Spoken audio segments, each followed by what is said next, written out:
It is October 28th, 2024, and I'm doing a quick update on the Sade Robinson story. If you guys haven't heard about it, I don't know why, but if you haven't heard about it, I do have other videos on this channel. I've been following this tragic story since day one, and I will continue to follow it. The 19-year-old girl that went out on a first date with 33-year-old Maxwell Anderson. This is out of Milwaukee, Wisconsin. He would later kill and dismember her body and torch her vehicle to try to get rid of the evidence. And this was all on April 1st of this year. He was arrested on April 4th, and a neighbor had actually captured this moment on their cell phone. He had Sade's family going from park to park, place to place, area to area, just trying to find the remains of her body. Her mother, Sheena Scarborough, she wanted to give her daughter a funeral, and she wanted her body to be as intact as it could be for this funeral. But this man is still holding her head hostage somewhere. It sounds grimy, it sounds horrible, but he is.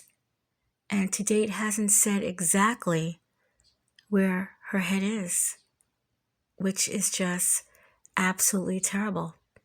We've also seen videos where Sade's mother, Sheena Scarborough, is asking for the parents of Maxwell to please ask your son to let us know where the rest of her remains are. He knows where they are because he put them there. So he knows exactly where they are, but he just doesn't want to say, which is horrible.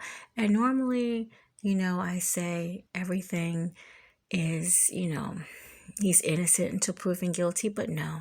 There's too many videos of them dining, videos of him torching her car. He is very, very guilty. And he's definitely was in this all by himself.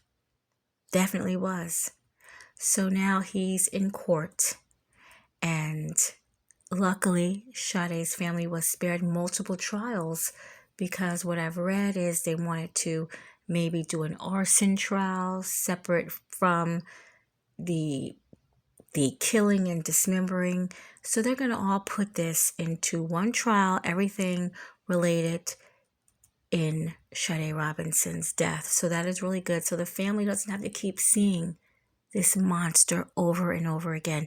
And that trial date is set for December 9th. And as of now, Anderson still remains in jail since April 4th on a $5 million bail. So I definitely will be bringing you more information as I read about it and I find out about it. Justice for Sade Robinson. Getting it, I did not watch any television accounts. I didn't listen to the radio. I did not know the proper pronunciation. I just went off of the phonetic spelling, and I do apologize for the mispronunciation. I wish I would have known. But turning today, we're here for a final pre-trial. I take it this case is still on the trial track? Yes. Okay, looking at the final pre-trial, what was the final offer that was conveyed, if there was one? There was never an offer made. Anticipated length of trial? 1 to 2 weeks. Agreed? Yes. I would think we could carve down the state's witness list. They've listed literally every officer that probably works for the police department. So if they call all those, it's going to be a month-long trial. But I talked to Ian before court, and I think we'll be able to pare that down. Agreed. Okay. Make sure that you have clothing available. I do not like delaying trials to look for clothing. Right. Are there any interpreters for any witnesses on this trial? No. Any witnesses in custody that my bailiffs need to be made aware of for transportation issues? No. Was there a statement made by the defendant that the state intends to utilize in its case in chief? No custodial statement.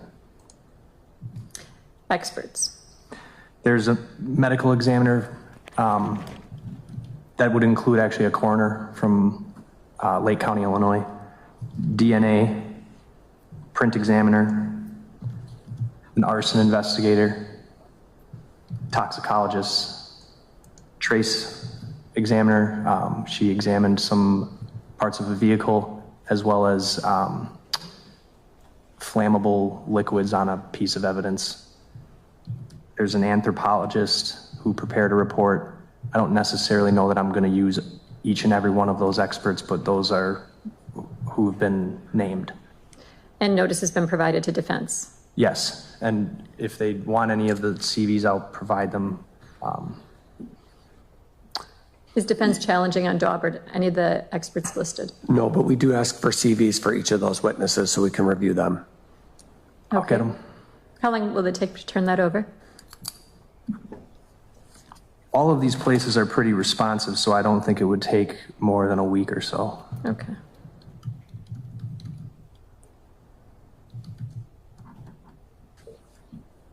Any other acts evidence? No. Looking at motions in limine. Starting first with the state's motion in limine, document 26. Has the defense reviewed it? Yes, I don't object to any of the state's motions eliminate. It looks like standard law. I will grant in full state's motion in limine, which is document 26. Looking at the defendant's motion in limine, document 28. Has the state reviewed that? I did review it. I don't see anything that's objectionable. The only caveat I would carve out is allowing the victim's family to be present, even though there's a sequestration order. I believe 2 of the members of the family are identified on a witness list. I could be wrong on that number, but that would be my request pursuant to victims' rights laws. Defense? I don't have any problem with that. Okay. Then I will grant sequestration, except for the victims that the state will request to be present pursuant to Marcy's law. And we can address that further on day of trial. Please advise your witnesses how to comply with that order. I will. It looks like the remaining of defense's motion is all standard law. Hearing no objection, I will grant in full the defendant's motion in limine. I know that relative to this matter, I believe on a prior court date, defense counsel indicated that the parties may have been discussing doing written questions relative to voir dire. Has that been taken any further? Yes, we had a discussion. We've had a number of discussions about that idea, and obviously we'll leave it to the court's discretion because we had a few different ideas. One way, of course, would be to just send out jury questionnaires. They'd get mailed out to the prospective jurors. They can turn them back in, and we get them before trial. That's what I had sort of envisioned potentially doing in this case. It's what I've done in other cases. What the state suggested, and I don't have a quarrel with this, would be also submitting something in writing to the people who are selected to come here in the room, in the jury room, 80 or however many people that ends up being. They get a questionnaire of 10 questions or so about publicity and other things we think might be appropriate to cover. They answer those, and it gets disseminated to us before trial. So an hour or so before, a few hours before, so we can look through them and sort of eyeball who maybe we have agreement on. There's just certain people that wouldn't be appropriate for this trial because of commitments they have next week. We do have the Christmas holiday coming up, so there could be travel plans of people.